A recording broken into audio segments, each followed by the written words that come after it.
Hi, everybody. I'm Macy, I'm Lee. I'm Victoria.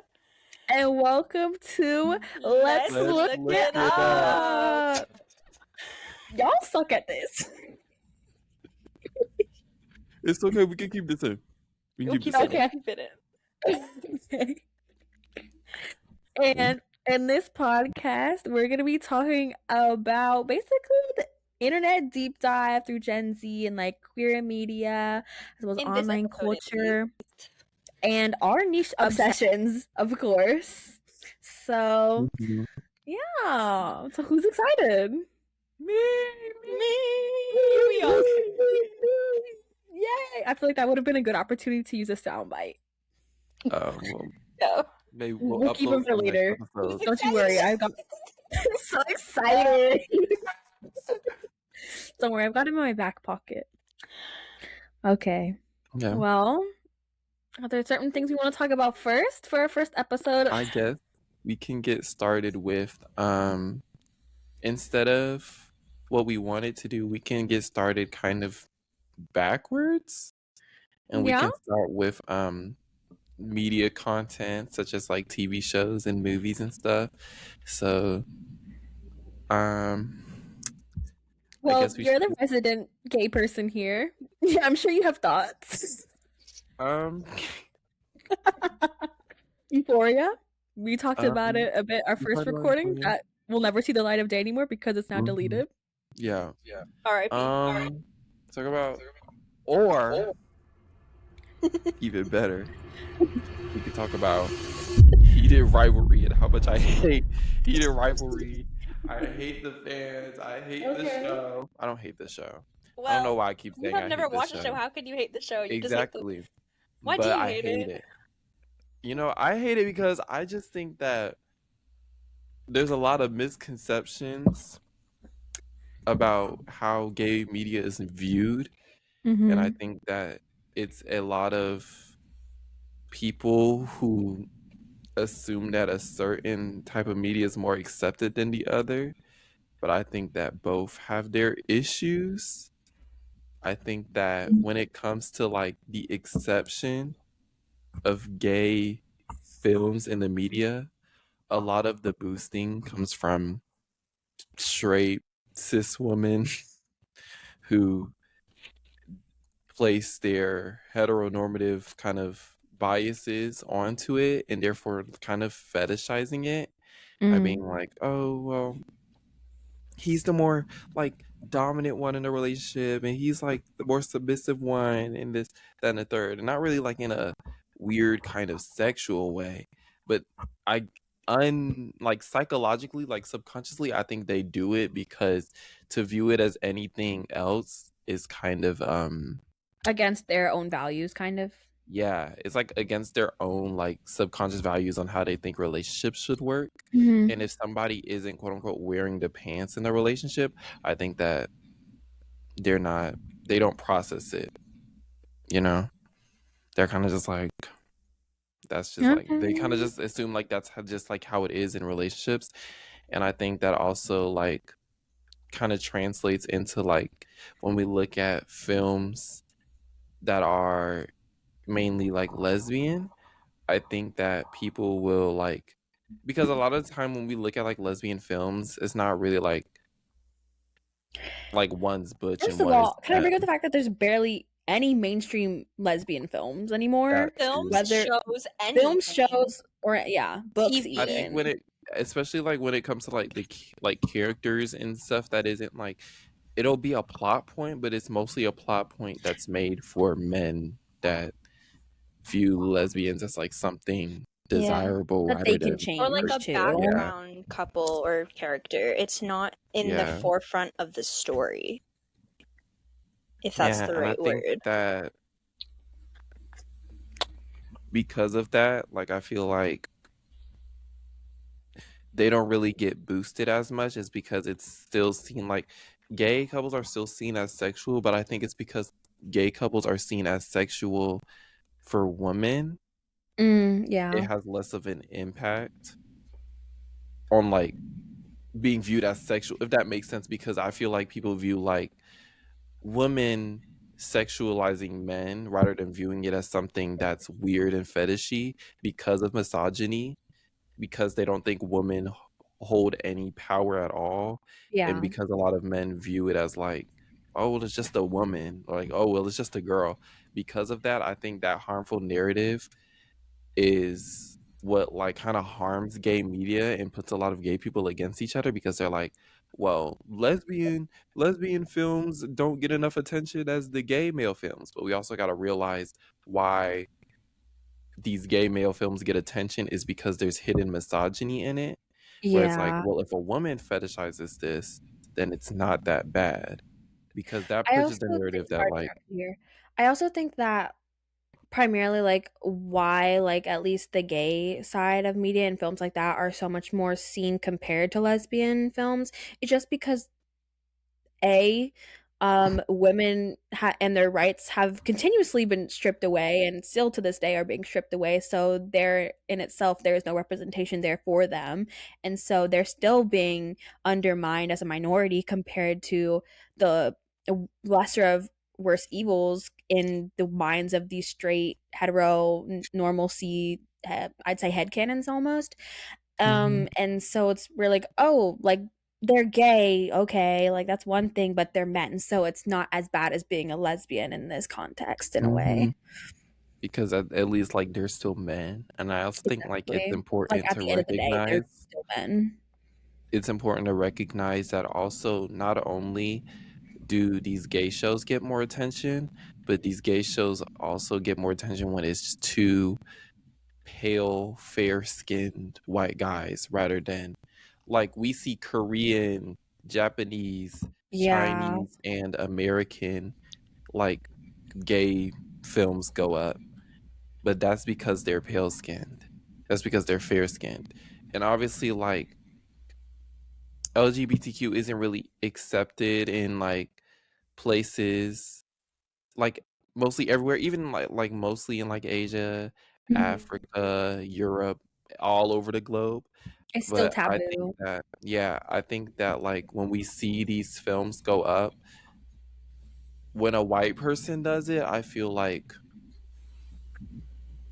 it's not necessarily viewed as bad as like they'd rather have a white person on their screen than a black person on their screen, because there's also like black films that are gay and Yeah. black films that are lesbian, but they don't get half as much attention as The the mainstream white white films on do. white. Yeah. I mm, feel like that could also be seen in like Wicked mm, too. Not only in like the movie in itself because, well, Alphaba's green, but essentially she's black. yeah. Well, yeah. I mean, I So, think that whole story was kind of well, one of the stories in that main story was the theme of like racism and like how, especially like when Elphaba is going to Shiz for the first time. It's like, "Oh, you're green." And then like when Nessa Rose comes in and she says like, "Oh, she's as you can see, she's a perfectly acceptable color." Hello? hmm You know. also, So, like, I feel like the comparison, like, getting kind of like out of the wheelhouse of like LGBTQ themes, but like the acceptance of Nessa Rose being disabled was way more like overlooked compared to the fact that Alphaba was green. And they didn't say anything about her. They said, "Oh, she's the mayor's daughter. He was the governor's daughter or whatever. yeah. Oh, she's the good acceptable one, but she's like was still disabled and still seen. I guess you could still label her as a minority She was because of seen that." more because I feel like she was accepted because she was seen as somebody who was like pitiful Yeah. and not like an actual person that was like strong. And I think Which like, I also think that LGBTQ people have that as well, whereas they are looked down upon as seeing like, oh, they're however they associate themselves as is seen as pitiful. So there's kind of like like they get support that way because they almost the straight community, or not everyone in the straight community, but at least the The allies. homophobic people and whatnot, they Oh. view it as like what was the word I was gonna say? Oh my gosh. they view it as something they can to fix. be like disgusted by or something like that. I mean, I think it is different for everybody. I think even inter in their different communities respectively, like we have the lesbian community or the gay community, but it's still all LGBTQ community, but sub branches, right? I think even in that community there's still biases and like hatred, phobias to other branches of this umbrella. And I think I know if correct me if I'm wrong, Lee or Macy if you know, but I think one of the most notable ones here is like transphobia is like way more of a thing and Prominent prominent. compared to like Lesbophobia, sexuality. homophobia, any of the other phobias under that umbrella of LGBTQ, I think transphobia is one of the biggest ones. Mm-hmm. I I feel think like that like, oh, you can go.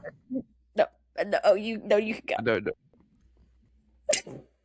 we don't. You can Okay. go.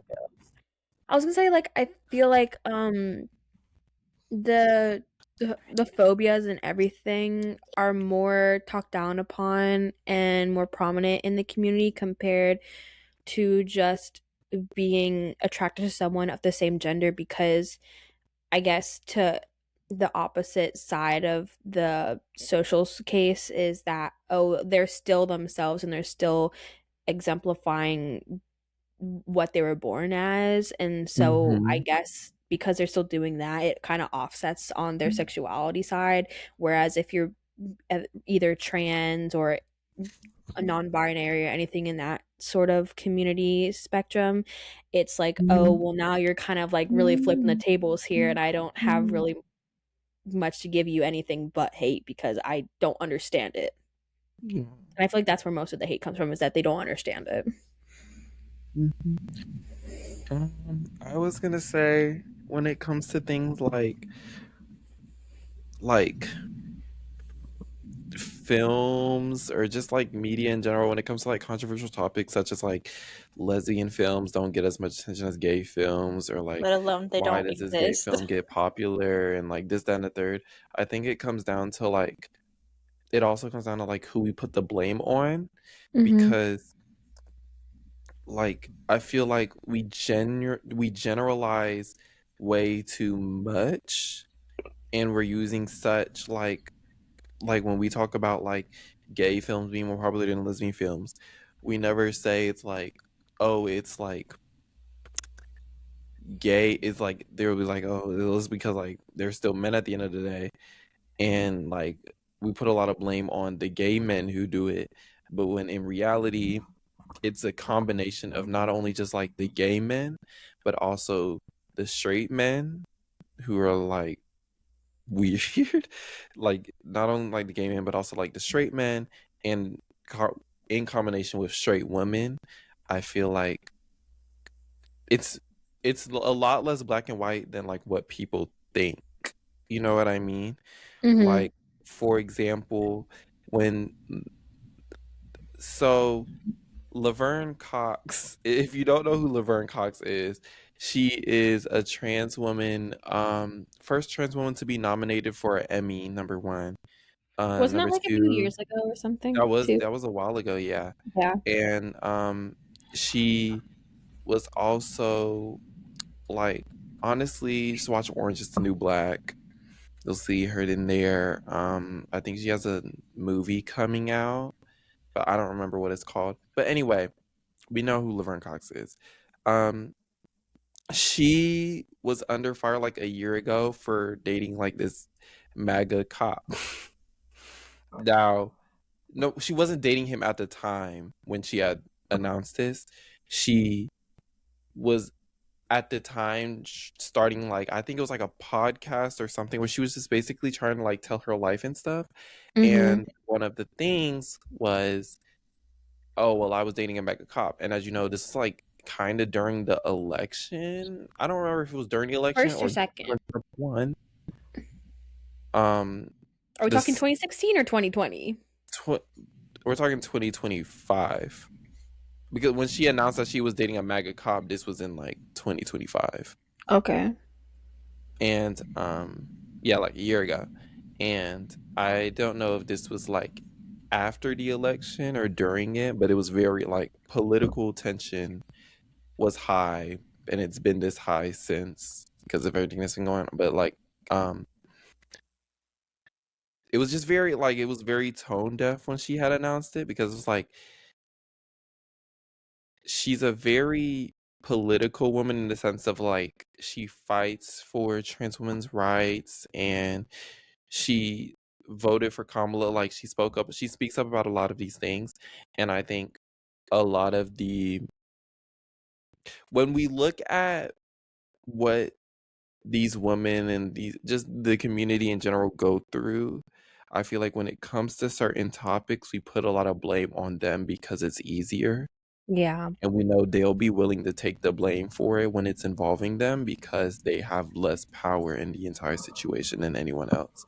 Like in that whole situation, I feel like people, instead of showing a little bit more sympathy, in my opinion, not at the fact that she chose to stay after finding out because he didn't tell her on the Mm. first date that he was MAGA or a cop for that matter. Um, but after finding out she had stayed, and a lot of the issue was coming from like, well, like it was for number one, it was like out of context when people were mad at her, and it was like, well, why did you date him? Like now you like, it was a lot Now of you look stupid kind of yeah, thing. and it was a lot of unfair pressure because as a trans woman who's viewed as somebody like who's like has it all for being herself, like she has a lot more access to things than we do, and I think that we put a lot of unfair pressure on her to be this perfect person. And I think instead of putting all the blame on her, I think we should put a lot more blame when it comes to that conversation towards the people in power that mess up, which most of the time happen to be white, hetero men who are Also, the cis media. in the media. Yeah. And just like we need to stop like certain things are black and white, I will admit, but a lot of the time, like when we have conversations like these, I think it's important for people to understand the nuance of it all. Like yes, Laverne was wrong for staying afterwards and deluding herself into being like, well, Oh, I well, just he's want not that love. bad. He's not that bad. And also we need to like give her props for like leaving him before it got worse than it was. Mm-hmm. And like I think that when we talk about these things, we need to understand that there's nuance and it's a complex situation. It's not just black and white. It's not just like black and white, as in like it's not just like one thing. It's like, Yeah. Like one or It's the not a, other. yeah, yeah, it's like multiple things. And not when a we talk one about, track mind kind of yeah, like when we thing. talk about like heated rivalry, He did rivalry. um, I think that when I say I hate heated rivalry, I don't mean the move like the show or the movie, whatever it is. I don't mean it by itself. I mean the intricacies of it and like the subtle things about it. A lot of the reason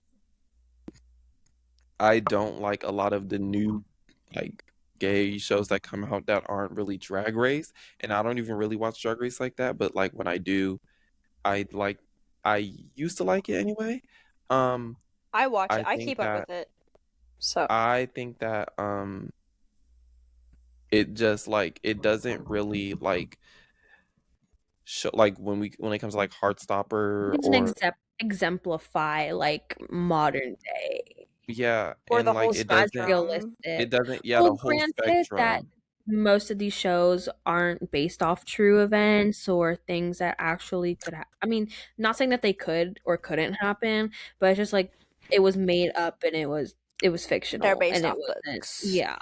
Like it was Yeah. the idea in itself is based off of things that exist and the idea could exist, but the people themselves and the actual storyline might not have existed. Which Granted, wait, Heated Rivalry did like basically allow for a bunch of like gay hockey players who didn't feel comfortable in themselves yeah, to like step forward and come the out and be like, Yeah. impact of I a think heated this rivalry. this Like is a great thing. we're not denying Yeah. our what we're saying is we're not hating the show in a sense that I just hate like it's bad media or it's bad representation. I mean, yes, a little bit, but this is Mhm. not to say like we hate the impact it gave the community.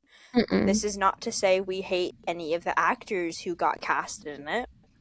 It's to say I think the story in its core, because again it's a book adaptation and I don't even know who wrote the story. If it's a woman, it might be a straight woman too, which I probably think might it make it was a work. woman. It wasn't a straight woman, but I think she was a woman, and I think she might be like bisexual or lesbian, but she's like a Look it up. woman. Let's look Let's it look it up. And up. even Heartstopper too, I don't know if it's a Heartstopper was woman, written if it's by a a man. woman, I think. Right. I'm pretty sure Rachel whom Reed both of these wrote are white women probably and writing gay shows to again Canadian a little author there's that a little Rachel. bit of that fetishizing, I think, a little bit. Like, don't correct me if I'm wrong, but that's kind of what it sounds like. Oh, let's write a piece of media that I want to see, because let's be honest, Oh, most authors I feel like are self-indulgent. Yeah. I was 100%. wrong. Heated Rivalry was inspired by a real event between two hockey stars I Right, but that figured. happened. I mean, But I'm the characters, sure. it's not like the adaptation of those characters. Yeah, Yeah. but Peter who was Rivalry is it also written written by a by? white woman. Yeah, they're Yeah. both written by white women. Yeah. Rachel Reed Mm-hmm. is a white woman, I believe, but I think That Yeah, she sounds like a is. white name. she's not. Rachel. I don't think she's straight, or maybe she Let's look it up. is. Let me No, look. Yeah, she's keeping it private. They don't know. mhm. Okay. Well, She seems regardless. like a fairly clear woman to me. I Okay. don't know. Well, she did write on Reddit though. She said this is what the Google AI overview is like. She explained that she writes M/M romance because queer joy is important to her and aims to write with sensitivity rather than relying on her own identity or authority, as shown per a Reddit post Yeah. that And I she think made. that like Queer, she but it's just gay. definitely she goes into Whatever. it, and I think she has good intentions, and the way she goes about it isn't necessarily Bad. bad, Yeah. but it's the way it's taken, and it's also the way like, are you feeding into it? Are you Yeah. like, and I think that like it's important to like, if you're gonna say queer media, then we have to include The every queer lesbians. We have to person. include the Everything. trans people. We have to include the Like, you can't asexual. You say can't queer just say media it's and then queer only media do and then gay it's people. only gay people. Exactly. Right. And I think that's Because one of the then things. Sorry, but I think that's one of the things where that's why Bridgerton season 5 announcement, excuse me, is getting a lot of backlash. Is because not only is it a new season with the leading couple being a pair of lesbians, but also being one of them being a black woman from the continent of Africa. Oh my god, crazy poll there. Like what? Anyways, I just think that's why one of the reasons why it's getting a lot of backlash right now on Twitter. yeah. I Most also on think Twitter. like, well, because the Bridgerton adaptations, like again, the books in themselves are very on period, on romance, like Regency, like we know the ins and outs and the Oh, bouts and for ups and sure, for downs. sure. First of all, the men in those books and the portrayals of the men and the hetero tendencies Yeah. in the books are very evident, and even the tropes themselves hint at like The power dynamics. the power Yeah. dynamics. Not that it's Julia Quinn's like Oh, fault that's just her 100%, because style. that is historically accurate. Like I can't complain because she did her research. Like she Yeah. But presented it. obviously we're talking specifically about the show though, because I know, but I Shondaland. was getting to that point. Oh, right. Well, we can talk about it together. Shondaland, the producers of the show, Jess Brunell, she's a woman, a lesbian. Gay. She's gay. She's a gay woman. She knows how to write gay women. She's gonna do them justice. I think Shonda Rhimes, isn't she married to her wife? Shonda Rhimes is also gay and a Right. black woman. Right. They also, that cast is full of queer people too. Like, hello. And also the representation, I was gonna say, yeah, the representation for like Benedict, because he's what, He's pan. bisexual, or he's pan, They or confirmed whatever. it in an interview. So, anyways, I just think the adaptations, like, if you're gonna do an adaptation of a book, I think not only You have is to it cover the important, scope of everything. I Like, think, yeah, do it well. If you're gonna do it well, you have to encompass everything. If you're just gonna do it just because you want one freaking couple, then you're just Yeah. trying to give the community something that they can be acknowledged by, but you're Yeah. really just not giving it what's the word I was going to say? You're not giving it the full potential that it can be, and you're really just making up for a lost space in queer media that you want with your main like show couple instead, Right. basically. Especially for Yeah. romances. I was gonna say, like, especially in the romance genre, I think Bridgerton is a great example of representation around the whole queer umbrella. And then after, and even though we don't necessarily like Heartstopper, at least some of the background characters was also lesbians, also transgender people. But Heated Rivalry, even the background couple there is two white guys. So Yeah. I don't know. I mean, it is Canada too, so like, I mean, what granted. Like I said, I rest my case. But wait, I also think it's how the fandom like internalizes it as well, like their fan bases. I think that also helps in kind of turning what, you know, like a piece of media into what it is, and the craze of it is how the consumers, really the viewers, take it. Does it get positive reviews, does it get negative reviews, and then they go on Twitter, Tumblr, are they, shoot, I don't know, they're probably writing fanfics. There are fanfics, there's fan art, there's tweets, there's thirst tweets, like, again, crazy Everything. I think that, like, and like something interesting I heard about like white women, like just or straight women in general, when it comes to gay media, specifically like gay men, is that they view it as a less harmful like way to push like relationship standards, and I feel like they view that because it's like it seems healthier because they're two men, and like because they want to push that kind of dynamic that they have in their own hetero relationships, because they push that on men, gay men. I think it doesn't give any openings, or it doesn't open any doors for actual gay media made by gay men to shine through, because, and even when it does shine through, I think that like they don't appreciate it, like they don't appreciate like the intricacies of it. They're more like, even oh, like behind this the is so screen, cute, like the producing, the editing, like all that stuff too. because even when you see like shows that are maybe about, or like media, or like maybe like comics, or like anything, or books about like queer characters that are in a toxic relationship, they still find a way to romanticize it. And of course they do that with like women and male relationships too, but I think that's exactly the problem, is that they fail to realize that like, it's a yeah, they're different both relationship relationships and there's altogether. nothing different, but they're different, you know, they're different because like, they're equal, but they're not. yeah, like they're equal, but they're different. And I think there's a way to be equal and different. Like I feel like they hold the same weight, but there's completely different conversations that are And had about it. complexities. Yeah. Yeah. Like for example, like a gay couple also has to deal with, like, a gay couple being toxic could be a completely different scenario. Like for example, it could be like one of them is like not willing to be out and open with this Yeah. person. Like especially from that sense, like I'm not sure if this happened in Heartstopper or not, but whereas like one of the men are open and out and comfortable in themselves, but the others still either finding themselves getting comfortable in their new skin or just finding the space between having a partner in itself, no matter what they are or who they are.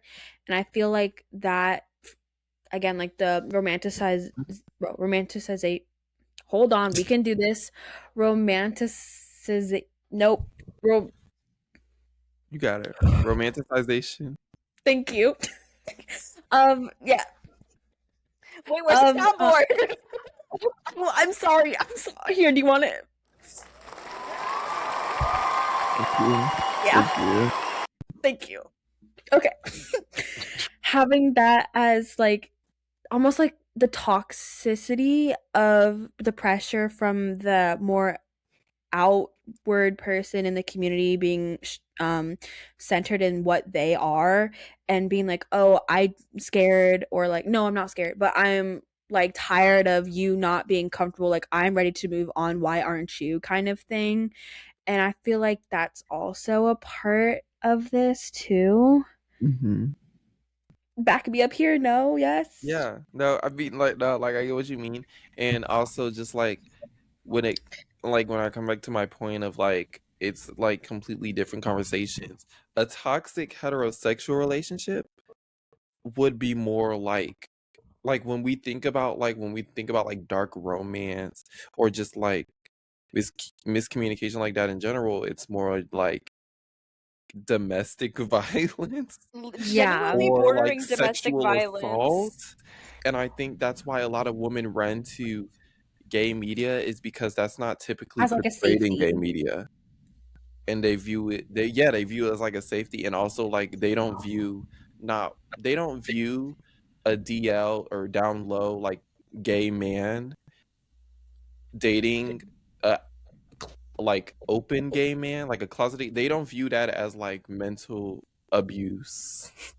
But it is at In a times, way, because yes. Yeah. you are wasting somebody's time essentially, because they're putting all of their love and affection into you, and you're like, well, don't do this in public, and you're having all these strict rules because of you're worried about your own image. And I think that when you compromise people's if you when you use If somebody's you when feelings you like that, would and you kind of trample over them when you're doing that. And to me, that's mental abuse, like being and like letting them stay with you rather than like breaking up and trying to figure out yourself, Yeah. and instead trying to keep them around, whether that be through like emotional abuse or like threatening, like because a lot of them do that. Because at the end of the day, also, like, I really want to emphasize, at the end of the day, a lot of these people are still men that have been hurt by the patriarchy, so they Yeah. will threaten. Like when it comes to like trans women, a lot of trans women are being murdered because a man can't like take that they're attracted to a trans woman. And that's not Right. really, and that's not you, like, you're not gay, you're still a straight man for wanting to date a woman. And it's like those are the stories that like a lot of cis het like white women don't understand as abuse, because they don't understand the actual dangerous lifestyle of just being yourself. They understand what it's like to be a woman, but they don't understand what it's like to be a gay woman. They don't understand what it's like to be a trans woman. They don't understand what it's like to be a gay man. And because of that, they run to gay media because they feel like it's a safer place, but they can't actually handle the big adult conversations that come with gay Yeah. media. Because when you see a lot of gay media being adapted, if we remove like shows like Pose, where they talk about actual like the 80s, the HIV, like AIDS, like when Yeah. shows like that talk about that, like when we remove those out of the equation, like certain shows that got big and those moments got big, when we remove that out of the equation, I think that like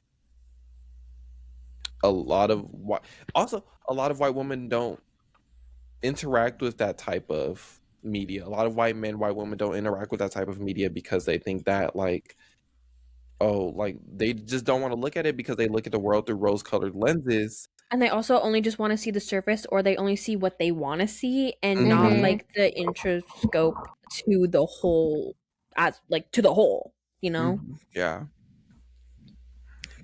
Yeah. And Yeah. um into that, I think we can go into like music and like kind of stan culture And and speaking about Twitter. music, like, and kind of to tie them kind of both in, so we have a transition, Together. is the music that they pick for these gay Yes. shows. And it's like, do they genuinely represent like what's happening in the story, the characters on, you know, that type of The level? plot line. I'm seeing a lot of Mm-hmm. Twitter discourse of being like, oh, they should not put these songs on here because it doesn't fit this gay person's storyline, or they doesn't fit this lesbian person's storyline. Like, it should not be on the, you know, the soundtrack. I was like, okay, but at the end of the day, like, I do it. Like, do you have a point? Maybe, but also it's an opinion piece. I don't know. It's media. Like, I don't get it, but I digress. Anyways, Yeah. I also Um. feel like the music that is or isn't chosen for these shows is also dependent on the creative ideas for the producers and the showrunners. And and also, the yes, music editors. represents the identity of a character or characters, but it also represents the way and the emotion that this story or plot line brings to the screen. And so I feel like having this discourse about like which is better for this, which one should not be here in total is completely just utterly stupid because Yeah, first of all, it's not your job.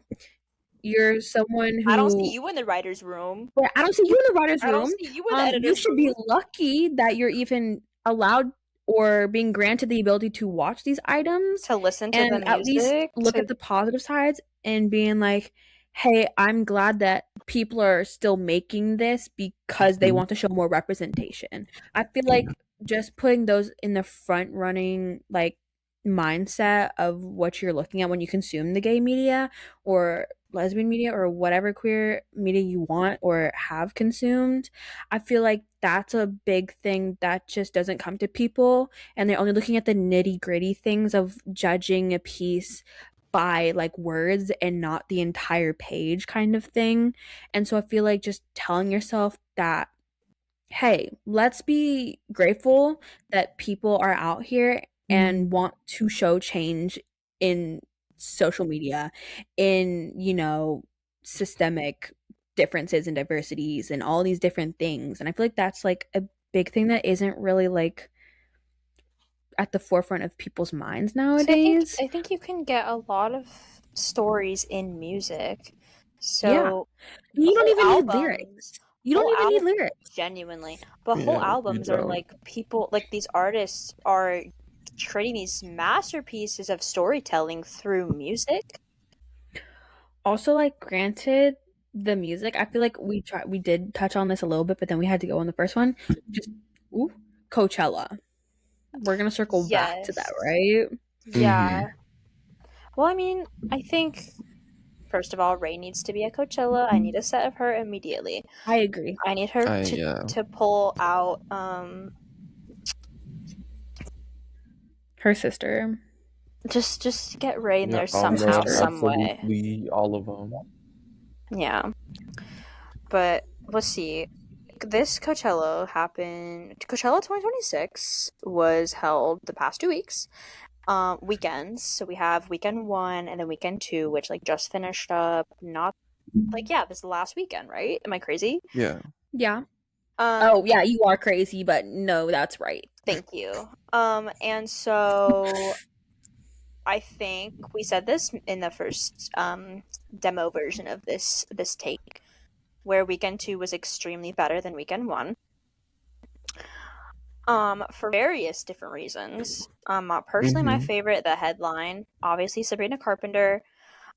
She did a phenomenal job. She's a performer. She's a vocalist. She brought out Madonna for weekend 2 and sang Like a Prayer, and I was jealous. I needed to be there. Needed to hear that.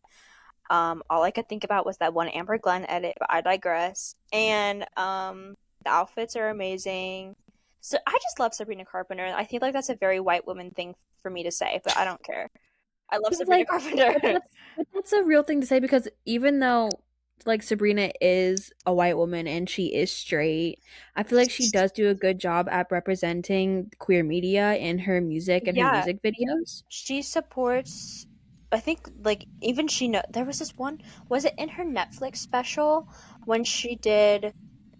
Maybe it was like a Christmas special or something. But she did this Netflix special, and like during like one of the scenes of like the outfit changes, it was like for the girls and the gays. Like it said like the Mhm. different bags on the different clothing. I was like, period. She knows her audience. She knows who she's making music for. She knows herself, and that was what I love Yeah. about her. She's not like she's she's honestly like a grown-up's teenager. She's still like a young, I mean, in retrospect, but Mm-hmm. I think she just performs well She and understands the younger generation, which also exactly. we forgot to mention the generation gaps and age differences that do tie into queer media about how we Yeah. Yeah. perceive them. Yeah. But as I was saying, I think knowing yourself, your art as an artist, as a singer, songwriter, but also who you do it for. And I think Sabrina is an amazing example of that. She knows herself, she knows her brand, and she knows who her audience is, and she's continuing to do so, and she's not changing Mhm. anything about her. Like, I mean, Yeah. obviously the sound of her music's going to be changing with her as she goes into different eras, but for the past 3 albums, she's been pretty consistent in this one sound, and like, that's who she is right now. And I love that. Mhm. I my favorite my favorite set of them all is probably because I have a closer tie to her music than like anybody else on the list of like headliners and whatnot was Pink Pantheress. Simply because I feel like I've seen her grow from I've seen her grow since like 19 Yeah. to now. And like I've seen like when she was faceless and she still does have that buttercup Powerpuff Girls profile I picture. love it so much. Still. And like she used to not do performances to like now to doing performances, but always having that darn purse with her. The That darn darn purse. purse. And from going from that into now actually doing like choreography and doing more stuff with her Having fun vocals with it. and I having could tell she was fun, like having fun. I Like during her set, I could appreciated see she was having fun. I appreciated how upfront she was and how like herself she was even when she was nervous, because I think she's very good representation for like Being Gen people yourself. Z. Gen Z and like people like me who like when we're with friends we're very like loud, and when we're in our comfortable space we're very loud, but you can also tell Miss there's a lot of Blanton, you're times very aware where of that. yeah, and you can like and like but like when Your we're friends are like so by loud. ourselves when we're by ourselves we're a lot more quiet, or like when we're talking to people we don't necessarily know like that we're a lot more Laid back, calmed down. formal. And like a lot of people will be like, when it comes to anxiety, I think a lot of people will be like, oh, like she's fake anxiety because like Anxiety, stop. they're outside doing this or doing like I think for example there was this clip of SZA, like she Dochi. was dancing. There's a clip of SZA dancing, right? Yes. And a lot of people were like clipping that clip and like stitching it to another clip where she said, I don't like being perceived. Like, and a lot of people were like, oh, she's like, she got fake anxiety because she be acting like she's shy and this, that, and the third, but she's over here dancing at a club, like, all like having a good time. And it's like, God, having anxiety doesn't mean we're abstaining from fun. Like, Right. having a good time does not mean that we don't have comfort zones and that we don't go out and do things like normal human beings do. I still go outside. I still like have fun. I'm still loud, but it comes with kind of, but I can be quiet. A lot of people don't know because I'm around my friends so much, but I'm actually a really quiet person. And I think that if you've met me, you know that I can get really shy and I'm really quiet. I don't actually like speaking to people at all that I don't know like that.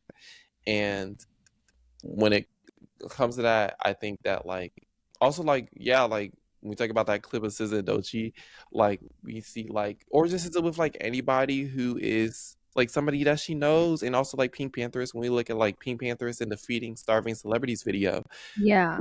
we can kind of see, and that's why I think I love Pink Panther so much is that we have seen her Evolve. literally grow and heal from like her anxiety and learn how to manage it rather than leading by it. You know what I Yeah. mean? Like being led Yeah. by it and being like reserved. Because if she had stayed with that purse, She would still be faceless. she would still be faceless. Like, Her and I think emotional that support that's purse. yes, and I Yeah. think that like it's just really important that we have that type of representation. And I'm not saying it in a way where it's like people with anxiety are oppressed or something. Like It's not that at all.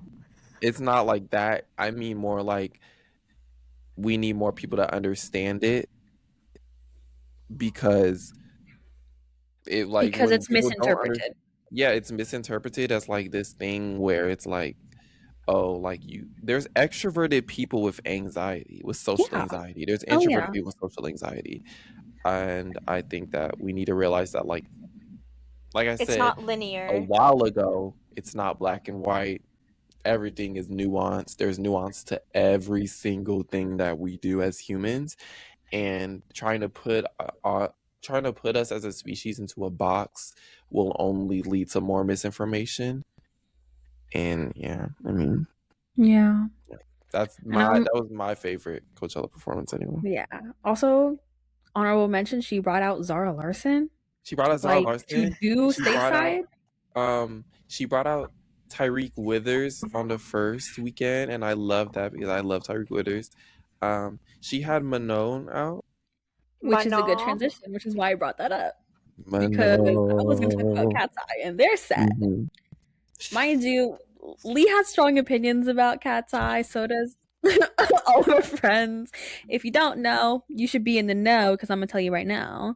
Cat's Eye is a 6-person girl group, OT6. OT6. Lee, don't put that hand down. We'll put it out. And they Now. were formulated through a competition show that was made through Netflix and their labels Hybe and Geffen. They collaborated on it, which I also have to. Ooh, we're gonna go on a Yeah, little I rant saw here. that. Did you see that? Did you see I those saw that. TikToks? What tweet? Basically, okay, you know what? We can talk about this first. We can Okay, get to real Cat's Eye quick. after. Real quick. Real The quick, manager of Hybe got arrested. Hey, I want to talk about it. Hey, Sorry. this is my time. Sorry. The sorry.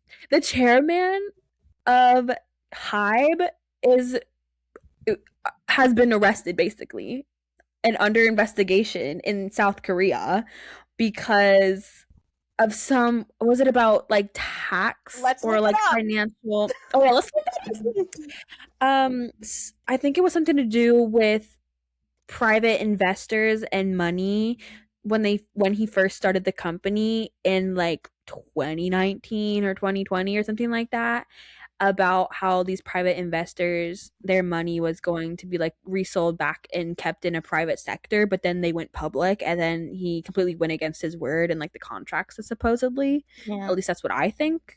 But Victoria's South getting that information Korean from me right police are now as she's seeking an looking it up. arrest warrant for Hybe chairman Bong Si-hyuk over allegations of unfair stock trading and investor fraud connected to the company's 2020 IPO. He is suspected of misleading investors in 2019 about plans to go public, inducing them to sell shares before gaining an estimated 190 billion won, like the Korean's currency, which is about 129 million in American dollars, in profit. So that's why we like Geffen better, but I I guess. digress. Yeah.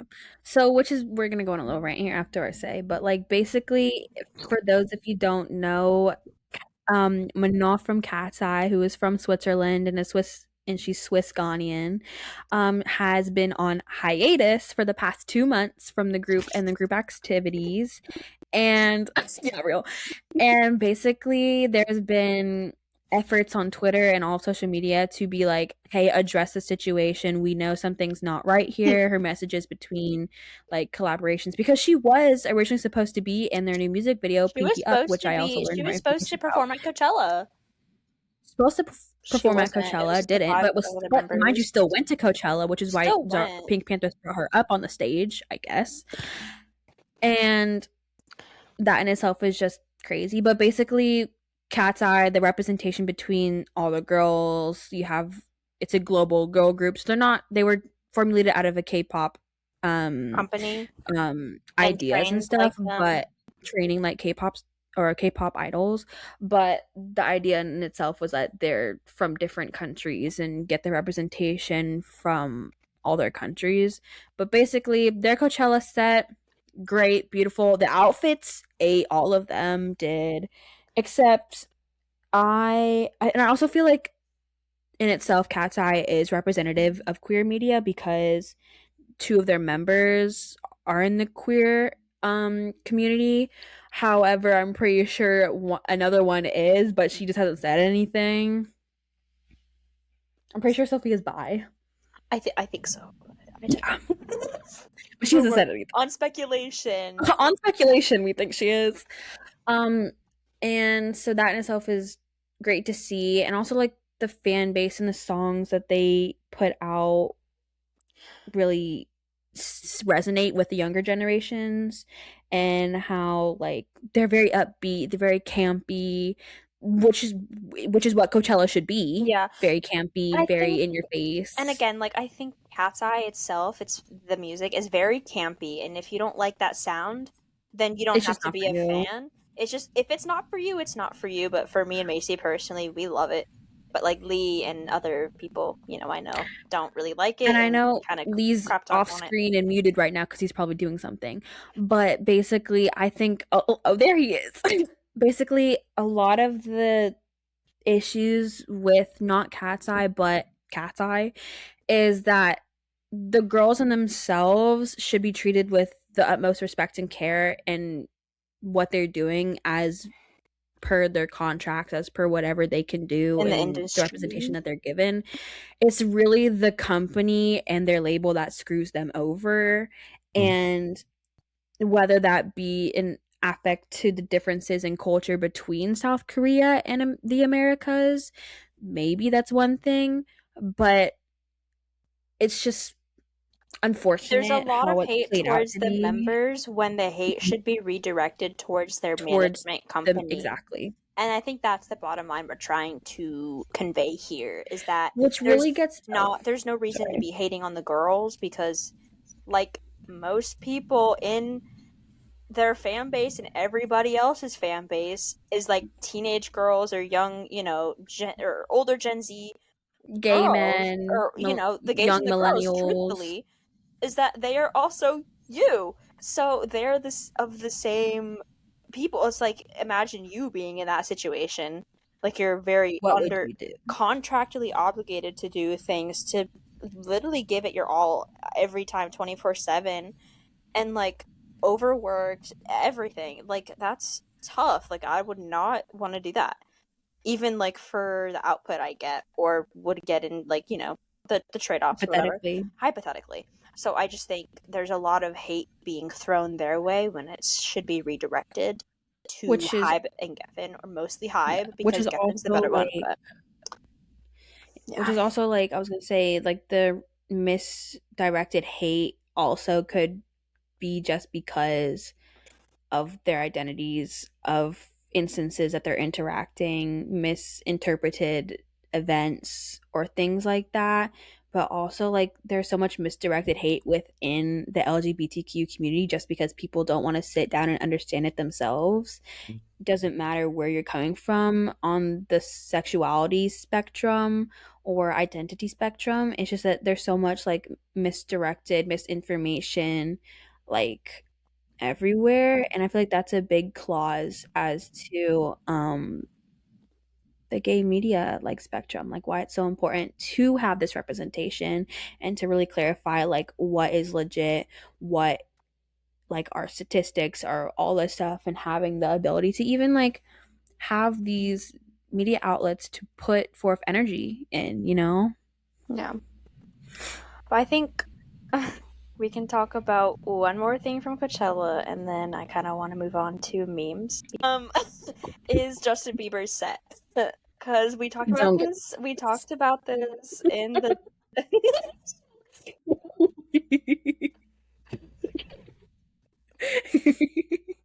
Did you just choke, swallow, drink? Soundboard. Water came out my nose. Oh.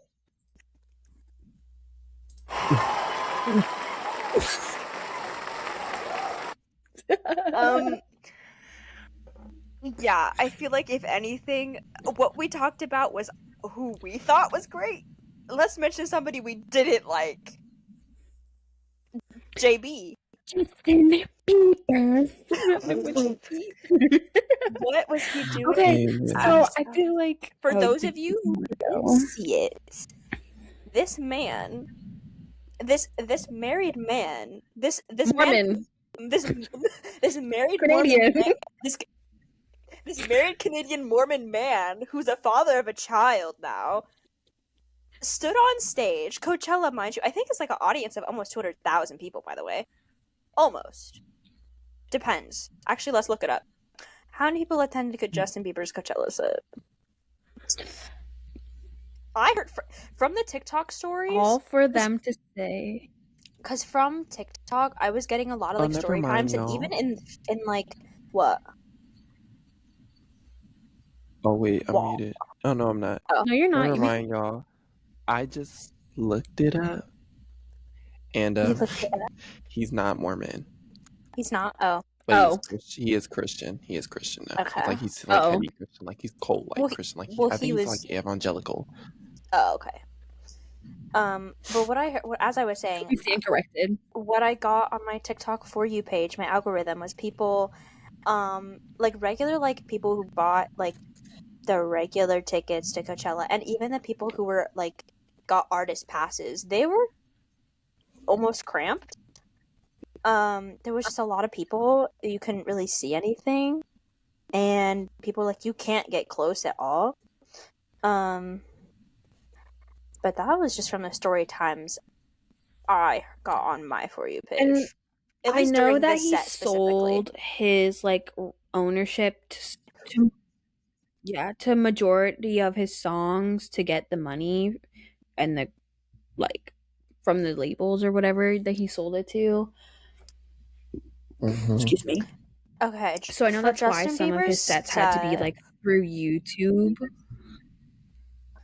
Yeah. So for Justin Bieber's set at 2026 Coachella was about 125,000.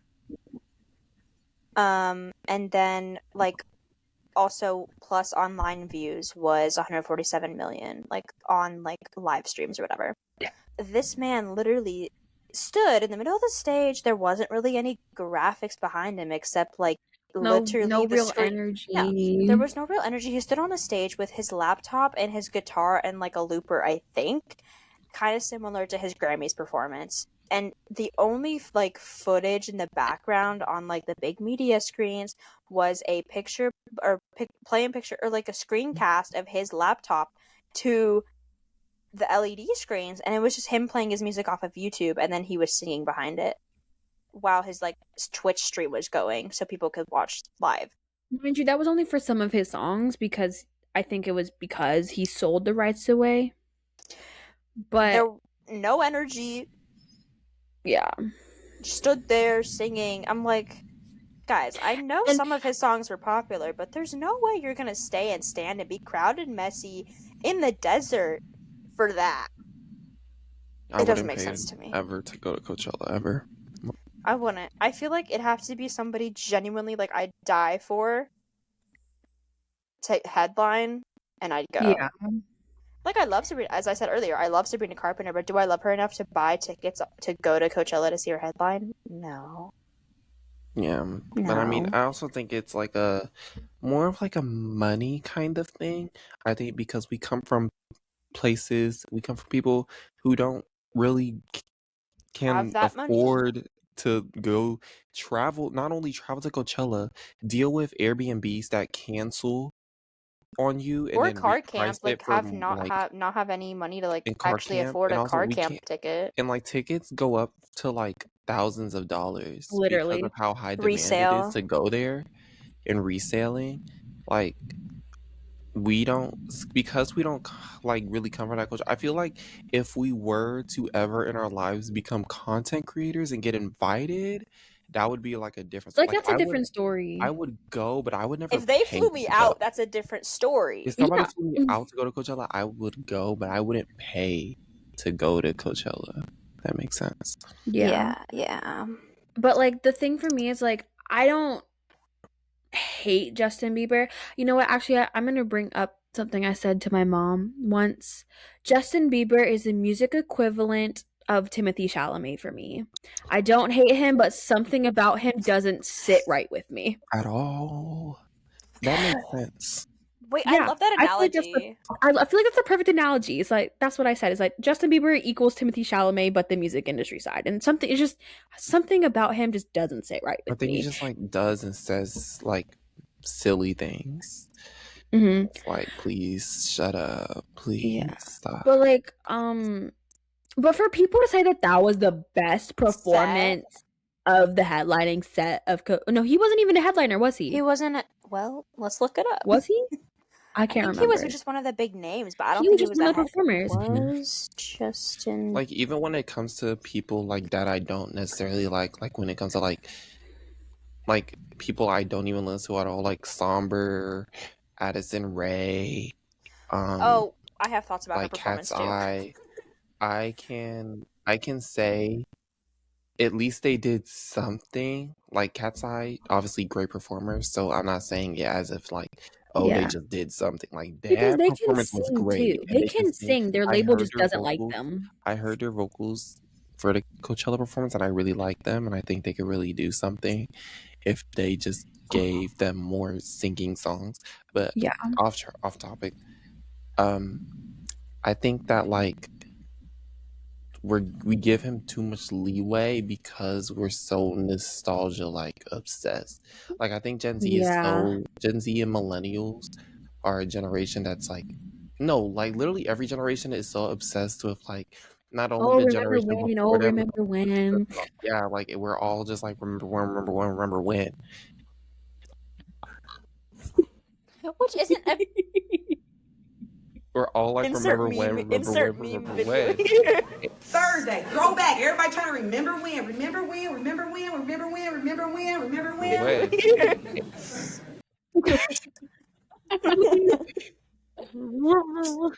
Throwback Thursday, remember when, remember when. Oh, that's an old one. Remember I when? had it in my back pocket. Yeah, I was like, that just awakened from the back of my mind. I was like, when? No, but like, all everybody wants to do is like, remember when, and it like, it can cloud our judgment when it comes to the people that used to be good not being good anymore. Yeah. Like people Like, age out. Like that's the truth. Like some genuinely like if you can't keep up with the shift of the demand of like what the people want from you or want from the media in general, then you're gonna get lost and you're it's gonna not even get about like, left behind. yeah, and it's not Like even Katy Perry, I feel like fits that example For perfectly sure, because honestly she did not release really that though, album. She because is I think very nostalgic, but I feel like her most recent album, she can still songwrite and sing. I just feel like she tried to match what the sound of the newer today, yeah, the artist newer today media, was, and it just and didn't something work with about it her. just didn't completely I feel like click when 100%. artists try to do the new sound, they lose their authenticity in a way. Yeah, they Exactly. lose Because even themselves like in it, and it's not them anymore. before It's Nicki more Minaj of them like, became like the evil witch that we know now, Um, when she had released Pink Friday 2, I could listen to it and I was like, this is not like authentic Nicki Minaj. And when we go through like the rabbit hole of like all of her albums and her songs and her music, it's like You can see the she decline. You can hear it's the not decline. really that these people age out and they're not meeting the demand. It's that when the demand happens and the artist releases that style of music, it's like, well, why are you doing the new stuff? We want you. We don't want, Yeah. you know. It's a hard line to walk. Do Mhm. you follow the demand of what the people want to hear and like see from you, or do you stay Or authentic do you to keep what to you your want? Yeah, sound? because It's like Yeah. I feel like very artists like I don't like Taylor Swift, but I feel like the reason she has such a dedicated fan base is because even though she has albums that even the fan base is like, oh, I don't really like this one. I think she was she authentic to remains herself at that consistent time. Yeah. with her own themes and stuff, and like even like we can say the same about like Beyonce. Like Beyonce Oh simply yeah. just does what she wants with Right. her Like music, again, and I'm not because a she Beyonce continues fan, to so do I that, don't, get that. yeah, But like you do, because she and continues vice to versa. do that, like because she continues to do what she wants with her music, people stay and Stick listen to her. She around. hasn't aged out and there's still a demand for Beyonce. All of her Mhm. tours have been sold out. So it's not a it's more of like when you try to appease to a younger generation is when you kind of lose Your The the market. authenticity, your mark, yeah, authenticity. everything Because a lot basically. of like a lot of even what I think like managers don't understand, like especially like when it comes to like people Curating an who album. yeah, like especially like when we think about current manager dramas, like when it comes to like Cat's Eye, we like they don't actually they're so out of touch that they don't really know what the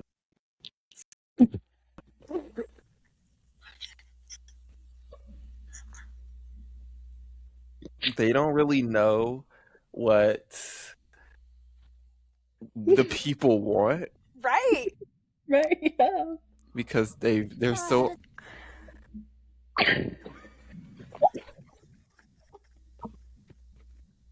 they're so out of touch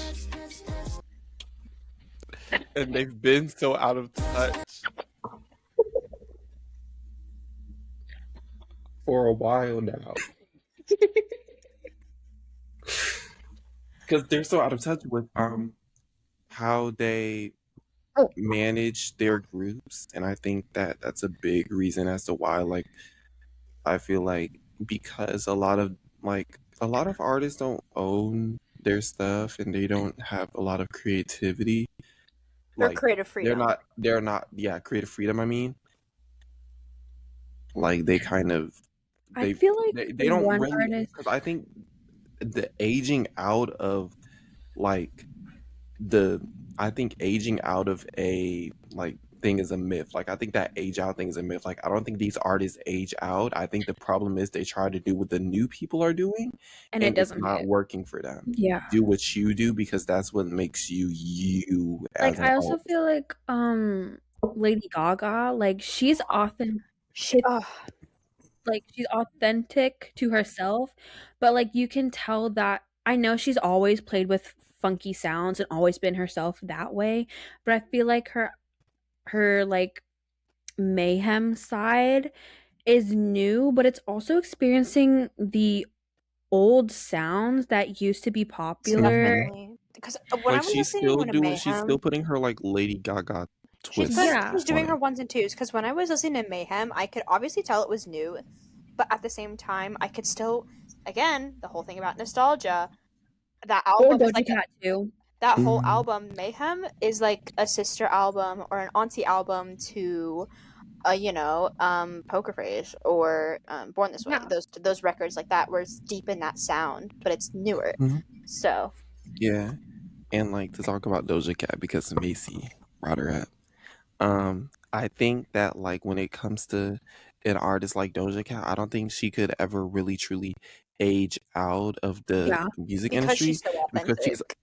she's so authentic and she's another one of those artists like Beyonce, there's with Lady Gaga, where she just simply does what she wants, and She because don't we see her gaff. doing. Yeah, she does not have. You And literally, because she does what she wants, like she said she was gonna make an '80s album. She and made an she '80s did. album and she She stayed delivered true to that. too. No She said she skips. didn't like her pop album, so she made a rap album because people were denying her as a rapper. She like and when she makes pop, it bangs. When she makes rap, it bangs. When she makes R&B, it bangs. It And I bangs. think that like because she can be so versatile, she'll never truly age out. And I feel like she's the closest thing, like we'll get to like a Nicki in a sense. And I hate to use that comparison. I hate to sound like those barbs that are like Yeah. she's the closest thing we'll ever get to a Nicki. But I feel like because Nicki was a pioneer, and undoubtedly a pioneer for a lot of rap girls who wanted to Yeah. get into pop, which is also why I hate having that conversation, because when you have that conversation, a lot of barbs will be like, yeah, all the girls want to be Nicki. And it's like, no, the girls don't want to be Nicki, but because They're she kind of, inspired by her, but they don't they're want to be inspired by her. her. Yeah. And I think that it's fair to say, like, Nicki's burnt now. So, Oh, Nikki, like, you're fading. Nikki's fading. Nicki, Oh, Nikki, you're fading. yeah. And I feel like these people will never truly lose their fan bases. And I'm not really worried about the fan base side of Yeah. it. It's more about the industry side of it, as far as Nicki as an artist who's in this Versus Nikki industry as a goes. person, but that's a whole nother conversation. Nicki as an artist, she has influence, but she's burnt out now because of her personality. Because when you're an artist, you're also a person who people look to for, they don't look to you, but like they're not going to support you if your beliefs don't line up with theirs. You know what I mean? And as for Yeah. somebody who's very morally, like, I don't play about my morals and what I believe in, Yeah. I was a big Nicki fan. Like, you can really ask anybody who's like was around me during that time. Like, I listened to every single album. I like watched her music videos. She was one of the people who really, like, I think she introduced me to more alternative kind of music because 100%. she did that rap pop fusion so Yeah. well. Um I think that she was like my introduction to rap, and also just like I'm so strong to my morals that the second you do something, like, it's not that hard to have you blocked Let's off just say Spotify. no. Like, I'm done. Yeah. Like, that's me with Kanye's music. But Like, I don't want to talk about I him. like Kanye Yeah. songs, but I will block him on Spotify. Yeah. I don't go I seeking for it. I wouldn't, like, And yeah. it becomes that like change between personality as the artist versus, because that's what I say, you have to separate the art from the artist. And that's where like anytime one of his songs does come up in my shuffle on Spotify for God knows what reason, I become so conflicted because I'm like, wait, I know this song from TikTok, or I know this song from Instagram, and I know like the chorus or something, and it's good, which is, I was like, wait, it's good, but it's by Kanye. My morals, I can't. But like, I'm like, but it's a good piece of music. So that's where you really become conflicted. But I think the whole separate the art from the artist is, again, very nuanced. It's not black and Mhm. white. You can do that to a certain extent. I think that's also an important distinction to make. But yeah. But as a segue, you know who's never gonna lose their authenticity? Twitter. Oh, I was gonna say Wendy Williams, Oh, Ugh. true. That too. who is literally the face of our podcast. Yes. I mean, hiding behind a big pair of lips. But Wendy Williams will never lose her authenticity, and I feel like that's where One memes. night at New York.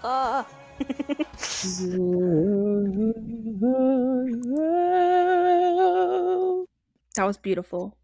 Thanks. I think. But that's why like memes are there. Well, yeah. I think They're so iconic. because Wendy Williams has a, like, I think she made a safe space for a lot of queer people and like women to kind of like speak their minds because she was so unapologetically herself. And I think we see this a lot where it's like, even like, I don't know, like she does what she wants to. And I think that's like the main like golden rule to somebody with longevity in like the media. Somebody who's going to stay in the media is somebody who's going to do what they want to do, whether that's good or bad. And I think we should shine a light on the girls and the men and the women, and the guys, and just everyone, and the people that do what they want and still can manage to be a morally good person, still manage to be. We should give these people more of light to shine, because those are the people that are going to, at the end of the day, are the people that are going to have more longevity than the And they're people gonna that are. withstand everything. Because like when a creative person, we'll see this all the time, when a creative person all of a sudden does this right winged, like, I hate these people, I hate those people, like grift like that, their career just, Gone. and sometimes Evaporate. it works, sometimes it doesn't. Yeah. But I think it takes like A you special can't kind go of through someone for it to still be that there. yeah, and like when we think about like people like Azalea Banks too, like a lot of people love her music. I love her music, but she is one crazy lady. And if she weren't the person that she was, she'd probably have a much better career, because she's actually a really talented woman. She can sing, she can rap, and she made such a safe space for gay people.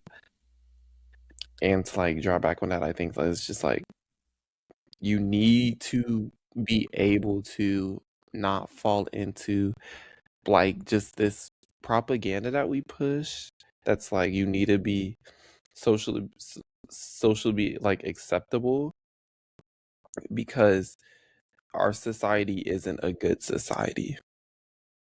And to be socially acceptable is to be complicit in the world's issues.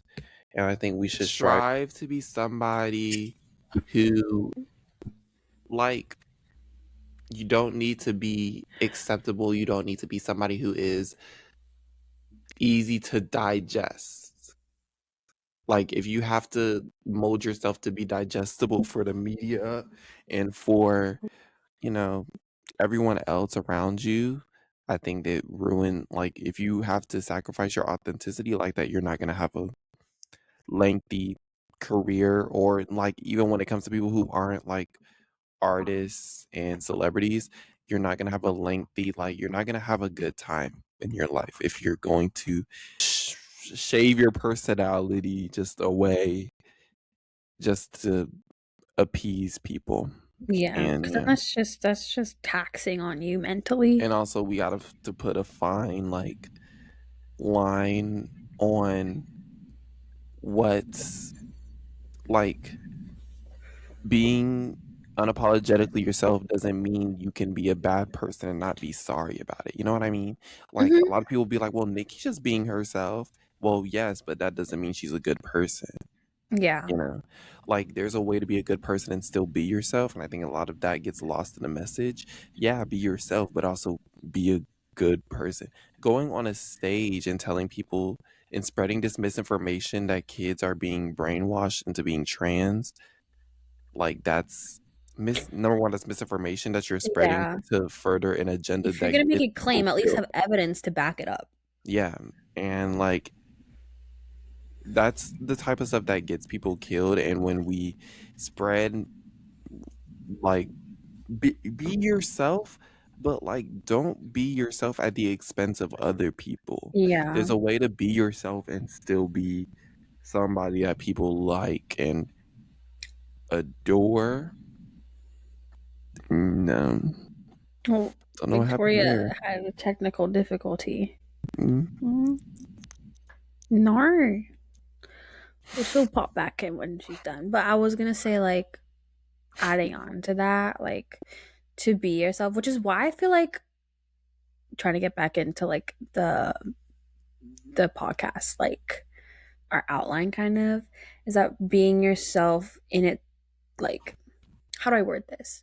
That being authentically yourself is why so many people, especially on YouTube and through different media sites, whether it's through Tumblr, through Twitter, Instagram, all those websites, I feel like is why they become so popular, because you're creating stuff I feel like majority of the time it's also for you, and that you are doing it because you want to do it for yourself and you don't expect anything back, which is primarily, I feel like, most like the vlog channels do, like Quenlin Blackwell and Lorray and Vanilla Mace, and especially Vanilla Mace actually, is that because it was something that they enjoy, like a hobby. I feel like because that's so authentic and that's real form media content and you're seeing in person as another person and an individual online, that it becomes something that everyone can kind of surround themselves with and they can be comfortable with. And which is why also, like, if you're so authentic and yourself and you find that place in the media for you, which is why the memes are so popular and that they keep getting created, because memes have been around for ages.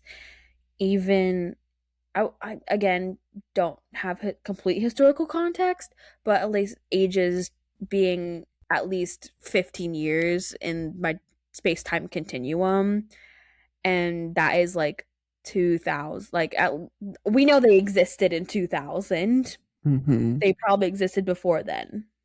Probably like as early as like 90s, I would say. Yeah, that was When when, like like, the term at least was kind of like an formatted idea in and somebody's created. head. Yeah. Yeah, but like the faces, especially on the internet, because everything's so easily accessible and you can share things so much easier. The things of what's trending, what's funny. Oh, here's Victoria, she's come back. The trends of what's funny, to, again, also there's the different communities that you have to appeal to and the different generations that you have to appeal to. But if something's funny, it's funny. And I Yeah. think that's the basis of memes, is that, oh, I find this funny, let me curate it and change it to something that I think is funny and share it with more people, I think, which yeah, then and I gets think like shared the and shared. golden like kind of thing about memes is like people will change it to fit a Parameters. a point of view, and they'll like change the words up or they'll switch it around, but it's all essentially the same thing. Like when we think about that one Family Guy meme where they're all like running Running downstairs down the into the stairs. basement and they're like POV They're Saunders like upstairs, and then it's just And they that go picture downstairs, of running down and then Cosmo they going upstairs. then they reverse it, being like, "Oh, someone I like is upstairs," and they reverse it, and now they're walking and backwards. so they're Yeah, walking back up. or like the birthday thing, and then everyone was like, it started off as, "Oh, she the birthday," and then everyone started changing it up, and it was like, "Oh, she got a point, she the birthday hat," or "Oh, you're picky, you're the birthday kid," or like, Oh, "Oh, you're heated. You're the birthday candle. yeah," like, "Oh, you're big as heck, you're the birthday cake," like, No. um, Which is, mind you, that whole meme is just an analogy. It's like an analogy. It's a simile or analogy. Regardless, you're like comparing two things without using like or as.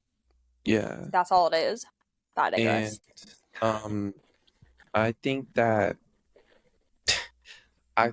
that's just like the best thing about also like when we think about this certain type of memes that last the longest. For a while, it used to be men that used to create these memes, but I think now we're seeing a resurgence, or not like more like not like a resurgence, but we're seeing Like a surge. a surge A in renaissance. women and gay men kind of bull like Heading. The heading birthplace, I the think, is in Stan Twitter. It's on TikTok comments. It's AO3 memes. it Like, also, started off like, as like a it revolves black around the communities and it not started only LGBTQ communities, or like or like just fan identifying things, culture. just like fandoms. Yeah.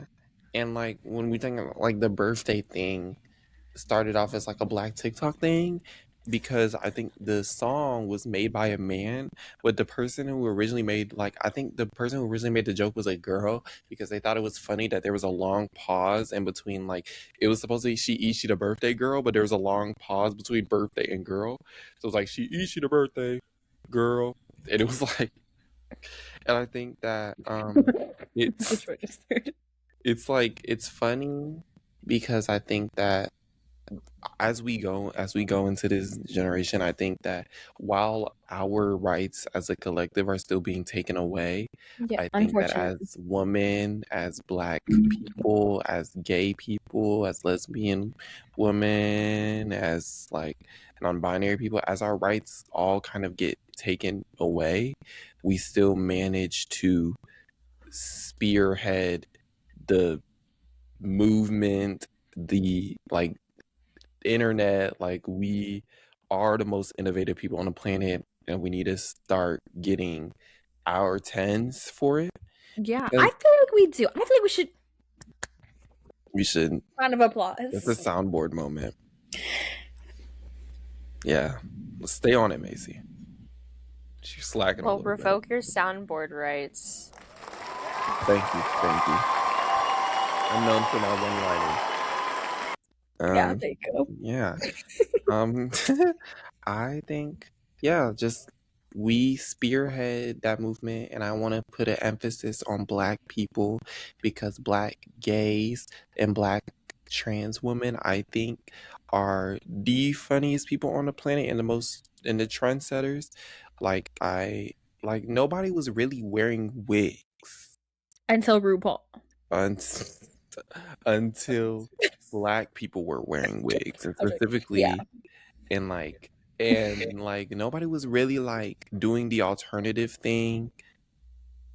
Like, what a lot of white people will consider alternative is stuff Black people have been wearing for decades, like the whole baggy pants. The whole Y2K. He lagging. Oh, we're having technical difficulties His here. MacBook died. Oh, Nari. If you want to speak into the mic. I mean, I don't have anything else to say after that. Well, continue talking about the hairstyles, and then we'll wrap it up. Macy said continue talking about the hairstyles, and then we can wrap it up. Oh, like even like when you think about like slick back ponytails, like slick back buns with like the edges laid, or like the like kind of like side parts. I think that like a lot of like in like the spiky buns, spiky ponytails, a lot of that already was like Black hairstyles that was like just like just it was already Black people were already doing it. It's basically the gist of what I'm saying. Yeah. I feel like all the stuff that we talked about is that people were already doing it. Yeah. I feel like people were already doing it. All this stuff. But people were already doing it. I feel like that's the consensus of the internet, is that people were already doing it. People were already doing it. People Now were it's just already doing it, online. but they want to reinvent it. Yeah. Yeah. They were already doing it. But now it's just online in a bigger scale, and influenced a lot by queer media. Yeah. And I the girls. feel like- The girls, the gays, and the girls, theys, the thems. and thems. Yeah. And none for Timothy Chalamet. And none for Timothy Chalamet. Yeah. Thank you guys so much for listening to our really in-depth conversation. I feel like we had multiple points and topics, and also obviously not all the stuff we talked about was full on like Queer media. everything that we Right. wanted to talk about in LGBTQ or queer media, but I feel like also deep in through the conversations there was wormholes and everything intertwined. Like, we could go deeper into most of this stuff or some of this stuff more. I just feel like transitioning and stuff to what we had originally planned here went pretty well, and our next episode is going to be about fan fiction. So a deep dive into fan fiction and everything that encompasses it, maybe the trajectory, the pipe hole you fall down, and tagging It systems, works now. fandoms. Yeah. Okay. This has been your hosts, Macy, Victoria, and honorary mention Lee, And- because his MacBook died, but he was here. You heard him. You saw him. yeah. And this has been our first episode, LGBTQ, HDMI, whatever that means, on our podcast. Let's look it up. Yay!